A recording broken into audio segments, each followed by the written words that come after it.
This podcast is a quest for well-being, a quest for a meaningful life through the exploration of fundamental truth. Enlightening ideas, insights on physical, mental, and spiritual health. The inspiration is love. The aspiration is to awaken new ways of thinking that can lead us to a new way of being well. Welcome to Body, Mind, and Soul Healing Conversations.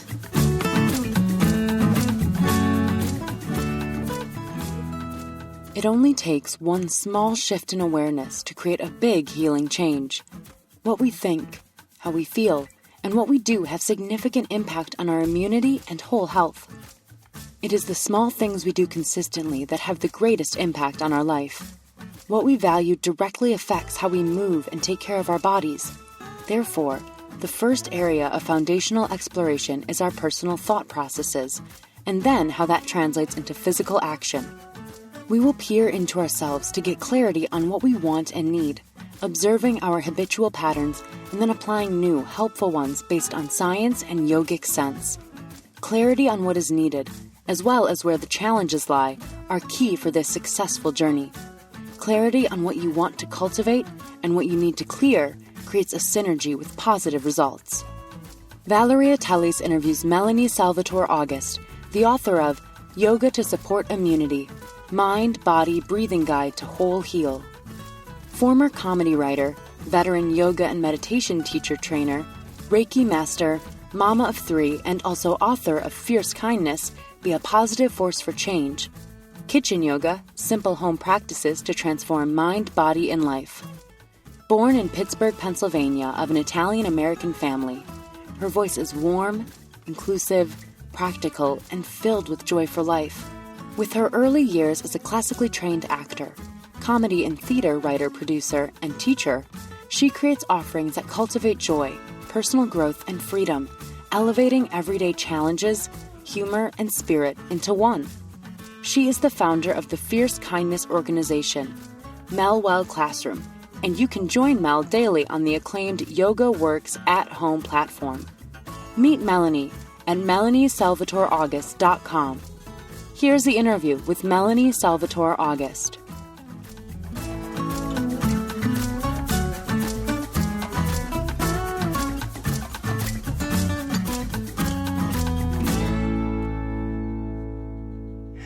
In your own words, who is Melanie Salvatore August? A being of light. There it is. I can see through, that all the extra stuff that is me, grew up in Pittsburgh, Pennsylvania, Italian-American, all the personality stuff. But that is the truth of it, I love that. And I'm wondering how you arrived, or how did you come to this realization that you're a being of light? It was a deconstruction, and a path of a lot of tears, and a lot of, this isn't right. This isn't right. And through that coming slowly, I could call it the yoga tradition, the yoga practice, or even more general spirituality, or studying many different philosophies of ways, listening to many teachers who had found peace. It was through that journey very slowly, and one moment feeling free of the circumstances of my life, free from the circumstances of expectation in my personality, and then it being 3 seconds and 10 seconds and 1 minute, 20 minutes and 1 hour, and then suddenly it's like, I'm in there. I'm actually here observing. And of course, it doesn't stay forever. I'll forget. I'll be in my kitchen and in the full tilt of circumstantial drama, and I'm able to come back to like, okay, it's cool. What is the meaning? How do you describe the journey of healing? Or is there a destination? Is there a moment where we are, let's say, like you mentioned, we are free? There's no more healing to be done? Wonderful question. Healing is, in my perspective, a connection to the whole. It is that unified, non-dual state, or a flow state. And an act of moving in the flow will, in my experience, align the different layers of who we are, the mental, emotional, the physical. So in that aspect, I feel my humble perspective right now that healing, as long as we are still in this body on this physical plane, enjoying the ride of this experience, there is always more unity to remember, or flow to realign to. Like, I think that's the joyful journey, or not joyful, but that's the journey of this thing that we're in. Is there a purpose? Do you believe is there a purpose to the human experience? Again, from my humble vantage point, I feel like the purpose is to remember the unity, or experience all the different aspects of what may feel like disharmony or separateness, to come back to a place of wholeness. Wholeness with source energy, whatever you want to call it, or I can even put it in different terms, but I believe it's the same thing, to come back to love. And that is a tough one, isn't it? A challenge for us, perhaps with the mind, to understand, to really grasp that it is possible to accept everything unconditionally. Have you had this experience before, Melanie, of accepting yourself and everything else as it is, unconditionally? Yes. And it is a process. There's no center in a way. There's no place to stay, really. Everywhere is home, isn't it? What is your idea, as of today, of balance? What does it mean to you?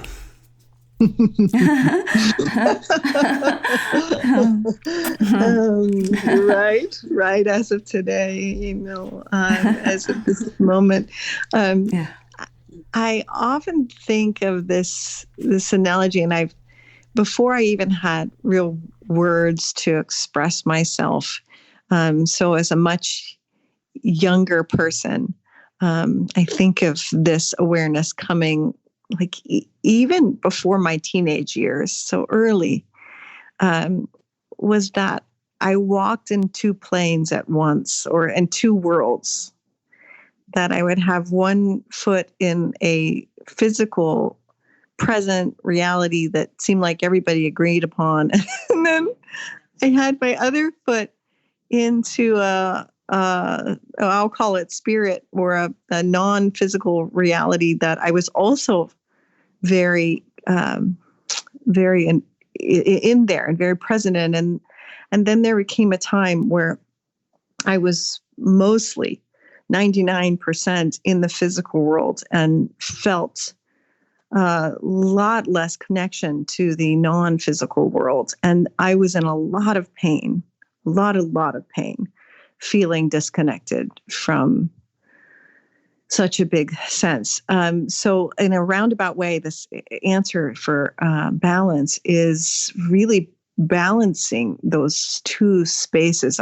I could even call it a heart space and the physical even the agreements that, at least in our social, like here we are in the US or whatever the social Yes. agreements we have with other humans, this is the reality that we're agreeing upon. For me, balance is having those. Yeah, so embracing everything, again, going back to that, embracing life as it is, right, as it flows, even if from that perspective, as you call it, non-physical or spiritual perspective, the other one looks very off and false, but embracing that too, honoring that too. Yeah, I call that unconditional love, right? Mm-hmm, mm-hmm. And let me see, Melanie, I do have a few more questions for you, the warm-up questions. Yeah, let me ask you this one. It's a fun question. What do you love most about being in a human body?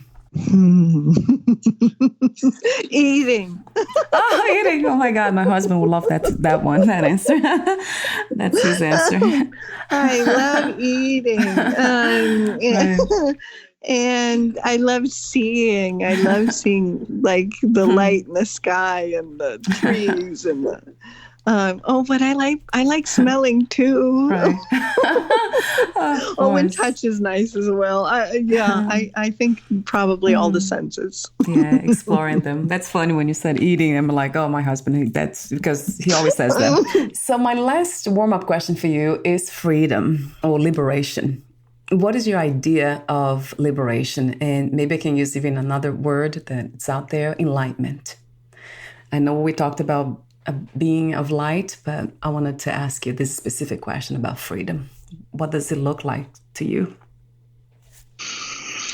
And it is definitely tied into that forgetting. Well, I can tell you what bondage feels like. And bondage feels like forgetting that I am light, and forgetting that I'm unified in the unconditional love and field. And that so that's what bondage feels like to me. And it's feels contracted and tight, and I'm fearful.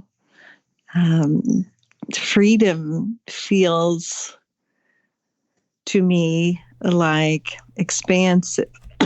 Excuse me, expansive. Hopefully I didn't cough right into your ear. No, it's fine. Expansive. It feels warm in a comfortable way, and it feels safe. So when I feel truly connected to that light, which I call enlightenment, and that which for me often feels like a pure strain of joy, like a charge of joy moving through my being, then I feel free. I mean, this always makes me wonder about the forgetting piece. It seems like that this is also part of the dance of life, or whatever this is also forgetting and kind of embodying everything and just using the senses and completely forgetting about what's out there. Or maybe not. Yes, I love your answer on that too. You wrote the book, Yoga to Support Immunity, Mind, Body, Breathing Guide to Whole Health. So talk to me for a moment, Melanie, about the main inspiration and the intention of writing your book. First, thank you. And the intention was that I experienced a lot of healing over a series of years, and that it's a joy to share it with others. It's a joy to see or experience them find their own way with it, because it looks different for each of us. Yet there are tools that, because I say the book is full of tools. So I wrote it to share because it's fun to share. And it's fun to see people heal. It is fun. It sounds very selfish. It comes right back, like True. I really, I know we all have our own like hitting bottom, but there was a point even though yoga was very much a part of my life, it was not as integrated as it could have been. And it's still in a process. I'm still learning. I'm still growing. I'm still a student. But I hit a bottom when I had, 3 kids under 6, and one was an infant, and I had autoimmune issue that I'm still healing from, and just literally being on the floor, can't get up. I'm so tired. My body hurts so bad. And kids to feed, and husband at work, and and work to do too, like lots of work to do, and just being like, okay, my mind is so negative right now. Like, what? How can I help myself? And so I had my own kind of what's the word I want to say? Where I stepped in and said things have to change, and here we're going to do it one tiny little micro habit at a time, because you can't handle any more. And then slowly but surely, and now I can say that I feel super blessed, and I'm thriving. Not that I don't have imbalances, but I wake up rested and ready to go, and have resilience and endurance in a way that I just wanted to share. How did you discover yoga, Melanie? Well, I was. That's such a wonderful question. And I wish it was so easy like this. But, I think I came to yoga through being really attracted to the mysticism. So I come from very intuitive women, very, very. And so it was always part of our family. There was things that just were kind of passed on. And so I was curious about that. And so I would go to the Walden bookstore, which was our main bookstore in our mall in, outskirts of Pittsburgh. This is the early 80s. I was like 10, 11, and I was able to like sniff around. There was a tiny little section that they called New Age. Yeah, right. Tiny. I can imagine. Right? And so, I would sniff around, all those different books. And there was one by Shakti Gewan. And, it was yoga. It was how to calm the mind. It was how to use affirmations and how to meditate. And so slowly through that book and then through others, I started to practice.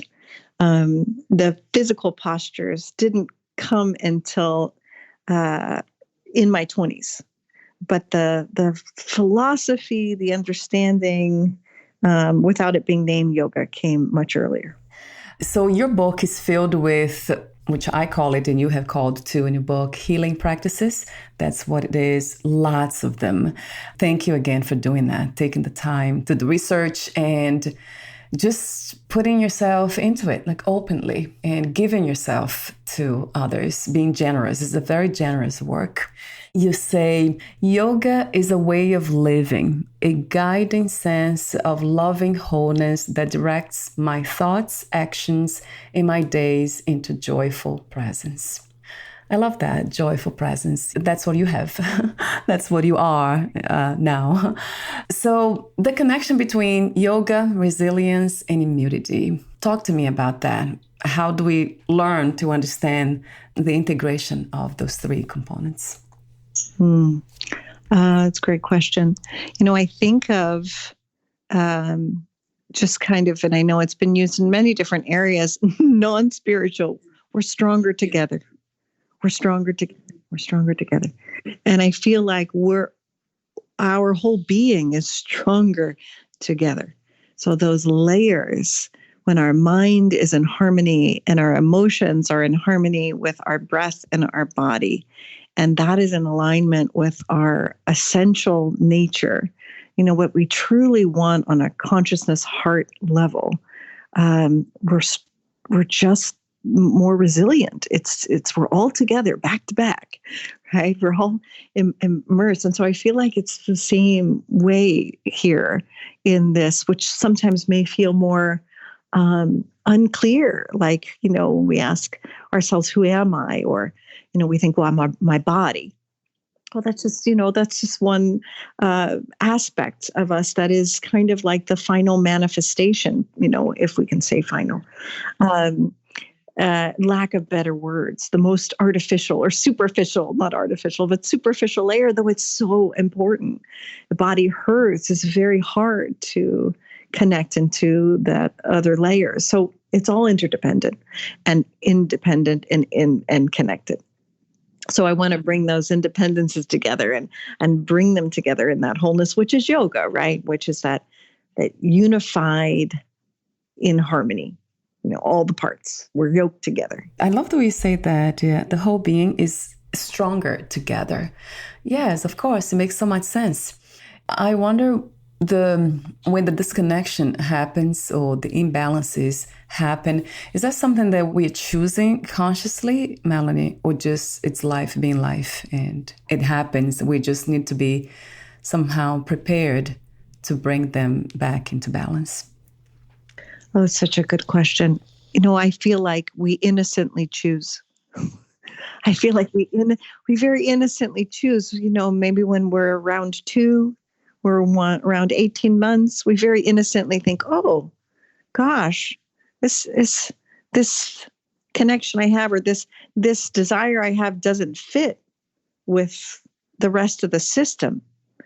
And for me to get what I want, at 3 and at 4, and we keep learning like, oh, I need to put that aside to survive, to be a part of this whole. I try to remind myself with my own children that their natural state of desires or their natural tendencies are very inconvenient. Very. And that also too, there's an aspect of those tendencies that are their natural soul tendencies that are their soul gift to the world. And that it is part of my job not to squelch it and not to really force them to divorce from their soul. So, I mean, that's a much longer, right, more detailed conversation. But I think that, it's in innocence that happens. And then it's a conditioning that's a part of the process, I believe, of being here with others. Yeah, when you talk about the soul's desires and the journey, as some people call it, yeah, that makes sense to me. If there is that component of the self outside of the body, before the body, then it has an agenda, right? Or had one. And that would be a tough one to disconnect from. Talk to me about the purpose of physical postures in yoga, the breathing exercises, and also meditation, Melanie. So, for many of us, the body is what we know. So, so it's important, I start with like a kind of a preface of the mind and a preface of kind of like looking, let's get clarity, on what you want, why you're here, and what are you doing all the time, right? Habitually. And then, the asana, that's not to push away that mind stuff. That mind stuff super important and essential to really be effective in what we're doing and where we're going. That said, is that we are doers. We're always in action. Even our heart is always in action. We can't really be inactive. It's not possible to stay alive here in this plane. So we're doers, and I feel like the asana and the physical body, which, if I say elbow, I think most of us go, yeah, elbow. And we can put our hand on our elbow and be like, yeah, got it. Elbow, right? So we start there. I think it's the most accessible place to start. It also is like a cookie, because for many of our, our value systems, for many of our judgments, like, yeah, oh, good, strong body, flexible body, I'm happy. You know what I mean? It's like, I want that, right? Yeah. That's a good cookie. We can have that. That's one we can obtain. And then also super important is that when the body feels good, the mind can be quiet. And when the body's in a lot of pain, it's very, very difficult to go into the more subtle layers. Not impossible, but difficult. So we start there with the asana. And then, once we get the body kind of, we give the mind a cookie. Yeah. Okay, the mind's like, yay, I'm exercising, right? Yum. Right, and then we put we get the body kind of, we tire the body out a little bit, or get it balanced. Okay, good. Right now it's balanced. Then we can go to those more subtle layers, like the breath,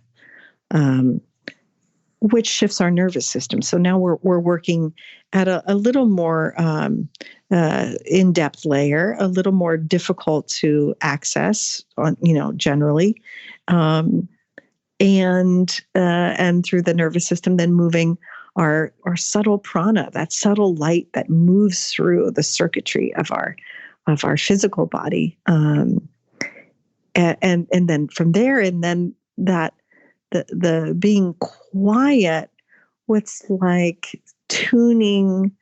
If this whole system is like, like a radio, we're just tuning a little bit more to hear the song of our heart, to hear the song that is our consciousness.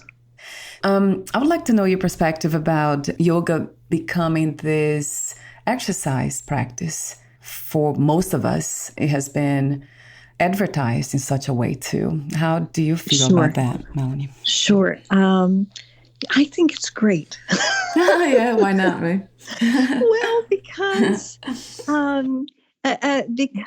it's just such a helpful practice, and I think it's able to meet people wherever they are, and they can connect to it wherever they are, and it has a way of working, whether you understand the philosophy of it or not. Just as it just has a tendency to quiet the mind and help the body, and I trust that when people feel better, they'll do better. And so, yeah, like I feel like there's many ways for many peoples, and whatever they want to call it. I think that's cool. In your book, I love the way you define yoga. In so many instances, you talk in different ways. You say self-study is the foundation of our yoga practice. So self-study, self-knowledge, which is, I'm very much interested in that. And then the ways you defined yoga. Yoga is skill in action. Ultimately, it is a practice of doing intentionally with awareness. Beautifully said. Yoga is experienced when we quiet the inner dialogue to witness our true self. Yeah, would that be the soul as well, Melanie, or not the soul? Is it a different piece of this? I know if we talked to yogi masters, those who have studied the very intricate yogic texts, and I have done my share of studies, but I'm talking, our real masters out there. I know there is believed to be designations and difference, but for my simple, joyful healing, I say yes. It's the soul. It's your observer. Whatever you want to call it. Like just that one that's not constantly changing. That one. Would you also give the name of God? Is that the word's not acceptable? But what would you say if somebody uses true self as being that entity of God, separate from themselves? I have to say that God source, in the tradition of yoga, it's the ocean in one drop. So, and I think of God being the ocean, but we are not one drop of the ocean. We are the ocean in one drop. It's a little different. And so yes. And, in the yogic tradition, it is about God. God is in the yogic tradition. And I believe that whether you call it God, love, pure energy, consciousness, whatever, unbound potential, whatever you call it, any of us, it can be connected to it in the same way. And I feel like that's the universal kind of appeal, right? It has been said intuition is nonverbal. That's a way to access those subtleties, the inner wisdom through intuition. So that's nonverbal. I mean, it could become verbal, but some of the messages are not easily explained. We can easily describe what that is. And also, you say yoga is not a religion. It is a practice and a philosophy of living. Yeah, a lot of us, I used to think that way, that yoga was a religion. It's a philosophy, right, Melanie? Not a religion. Mm-hmm. From my perspective, yes. Mm-hmm. So your book is divided, it's very rich in genres, as I mentioned earlier. Beautifully written, so clear, so many exercising practices. I have to go back and read it again. You have part 1, clarity, part 2, detoxification, part 3, integration. Would you like to give the listeners just a little bit more information about each part of the book and what it tells? Sure. In this aspect, if we don't know our why and we don't know our what, the place of I don't know, that not that can't be fertile, but it's our foundation, right? So the first part of the book, which I would say is, it's for everyone, and it's hopefully accessible to those who may be completely new to the practice. It's a layered approach. So this aspect of really, let's take a look. What is it that you're calling in? What is it that you want, you need? And how do we harness the mind, and then harness our actions to help you get to what you want? So it's that very, kind of first conversation. And then with that, let's take a snapshot of what's happening. So how are you sitting all day long? How are you sleeping at night? In what position? We're just talking the body, right? So what are your daily habits, thought habits, physical habits? And let's just take a look. Which ones seem to be helpful? Which ones seem to be unhelpful? Where is choice in this? And where does it all sit? So really taking a look at that. And then we start to use our physical postures to steady the body. Let's get the body steady, balanced. Then the breath, let's get the breath. Let's understand how our lungs work, how the nervous system works. Now, I try not to overload with too much. I know at times it could ride that textbook line. And so it's not a textbook, but I give enough of the science in the background. Right. So it's like, it's good good salesmanship. Like, just so you know, this is what you're doing here, right? Yes, yeah. And so you're like, oh yeah, all right, then I'll do it. So that's really part 1. That leads us to like, okay, now where are the challenges? Like, yeah, this is all fine and good. And I'm still having resistance. I'm still experiencing some form of suffering or disharmony or what have you. And so that's where the detoxification section comes in. So there are 3 parts. And so that's part 2. And looking at it like we need to make space, right? We have to clear out to expand and make room for what we're calling in. And so less about like, here are your bad habits, let's change them. And more about, okay, here where the challenges are, how can we fortify what's working, right? To literally let those die out, right? We're not going to give them our attention. We're going to acknowledge them. And then now we're going to redirect. So it's a lot of habits. How can we redirect, and how do we then help the body do that too? So there is definitely a lot.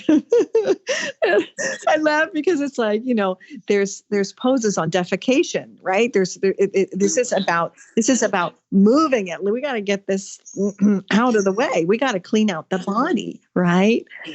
And also emotional detox.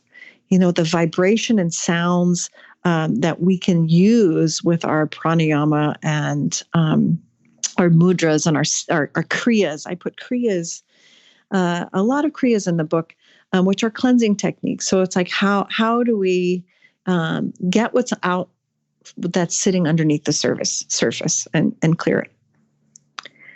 And then three, that aspect.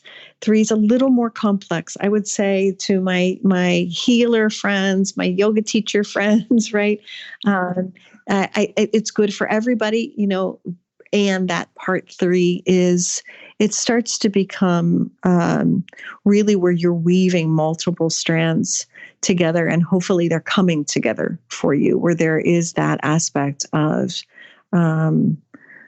starting to run a little bit. You learn to walk, you learn to get going, and now you're really going. Integration, so you can focus on what is important and focus on what you want at any given time and day. Freedom, that you feel connected to the light, and freedom to choose, and you feel a surge of energy through you that you can direct it where you want it to go. And so that kind of closes our integration, and then there's kind of like this: how do we put it all together and keep it together? Which the final chapter is, I share my personal story. Like, this is a snapshot in my day, as mundane. Like, wow, Mel, you're really boring.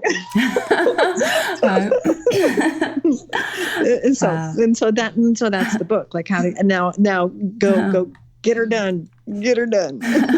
It's rich, though. I have to go back to it. It's a very rich work. Thank you so much, Melanie. Again, thank you for that.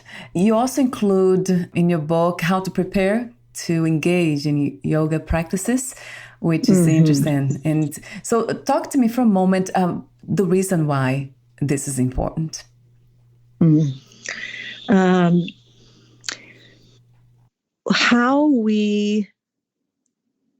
Our intention, how we step in, will often guide the rest of the journey.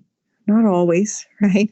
But from this perspective, and in the book, I talk a lot about having basically a positive vision and intention about.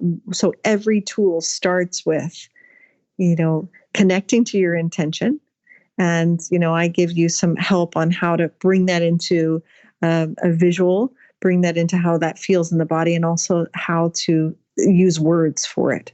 For example, I am healing. That's one that I use in the book. So when we step in with intention and we have what I'll call a positive mental rehearsal, like I come from the theater world, so it's a rehearsal, right? In my head, I see it before I do it, which is the way we do all things, whether we're realize or not. We see it within our mind's eye, or we have an intention and like, I have to use the bathroom. I'm going to put my feet over the side of the bed and I'm going to go do it. Right.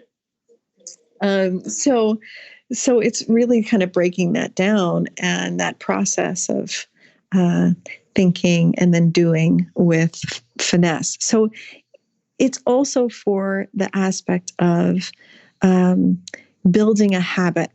So I'm hoping that because, I'm very busy. We're all very busy, right? So it's like, I'm not saying, okay, an hour and a half every day, do your yoga practice.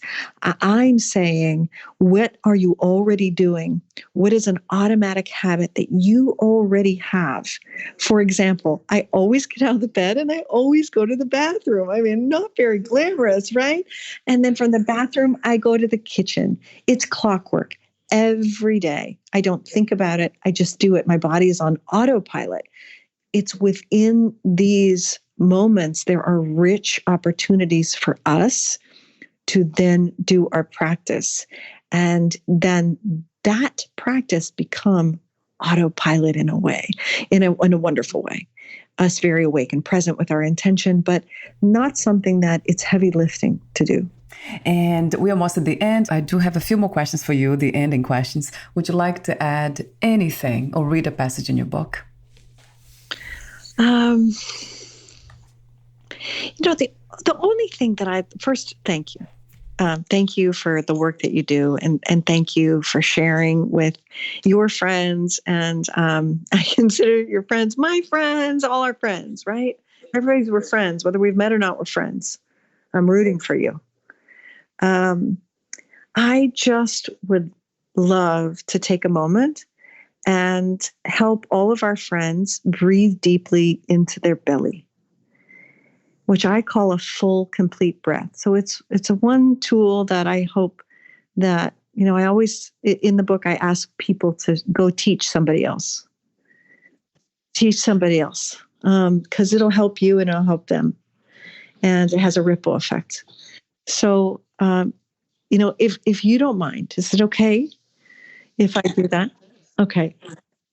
So, wherever you are, friends who are listening to us, wherever you are, if you can put your feet firmly planted onto the floor and even out your bottom of your sitting bones of your butt, great. If you can't, just shift your seat so you feel in symmetry and you just feel your body upright, right? So you're not rounded in the spine. And then once you have that, just tilt over a little bit if you can. I mean, if you're driving, don't do this. Right? So you're whatever, go as low as you need to. So the bottom of your belly is touching the tops of your thighs. So you just get a little pressure in the low belly. Exactly.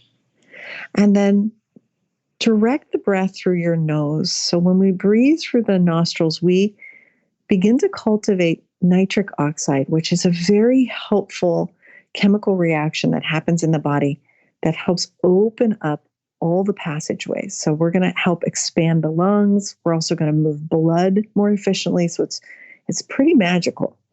So breathe through your nose and fill up your low belly until you feel your belly press onto your thighs. Now, imagine as you're slowly bringing in the breath that you're filling up a bicycle tire. So you filled up the front part, but now the sides of the tire fill up and all the way into the back fills up. And if you have the freedom to do so, take your hand and place it. It'd be near your kidneys or your adrenals, right at the back of your bottom ribs, and just put a little pressure there. And then just keep sipping in the breath through your nose and fill up that bicycle tire all the way to where your hands are in the back. That's a full, complete breath. Nice and slow. This breath is a superfood.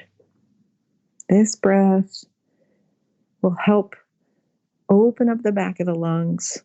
It will help massage what's called the vagus nerve. The vagus nerve is very important for our longevity functions. So it's like a little magic breath, little magic button. And the more we do it, the more our stress will reduce and the more our immune system will boost, our hormone function will balance, our digestion will improve. In this time of COVID, it is an amazing help for stagnant back of the lungs. Yeah. And, maybe just kind of sit upright and just notice if you feel any different. Yeah, it's very relaxing. It's the foundation for healing, isn't it? Relax, yeah, and just pause. Yeah, yeah. Thank you for doing it. Thank you for doing it. And, may it become our default. It could be our default breath, that if you can do it every day, do it once an hour, oh, wow, what changes will happen. Yeah, what a wonderful reminder, right? For myself, I have not done any of this in a while. Thank you. Yeah, it makes such a big difference. So, Melanie, I have one more question for you. This time, instead of 2-1. What are 3 things about life you know for sure as of this moment? That love is real. That we are connected. All of us. And that there is a process, to trust that process. And before we say goodbye, where can we find more information about you, your books, products, services, and future projects? Well, I'm in all the places. So MelanieSalvatoreAugust.com. There's lots of resources on my site. I teach weekly, almost every day on the YogaWorks platform for yoga classes and meditation and pranayama. I also am on, like the Instagram where all the kids are, the Facebook, Insight Timer. I just recently joined the ranks of some of the yoga teachers on Insight Timer, and that's super fun. So I'm around, and you can always email me. People, I'm never too busy to support a healing journey. So here, and thank you. Thank you, Melanie. So we'll talk soon. Bye for now. Okay, bye-bye. Bye. Thank you for listening. To learn more about Melanie Salvatore August and her work, please visit MelanieSalvatoreAugust.com. To learn more about this podcast, please visit fitforjoy.org/podcast. Thank you again for listening, and bye for now.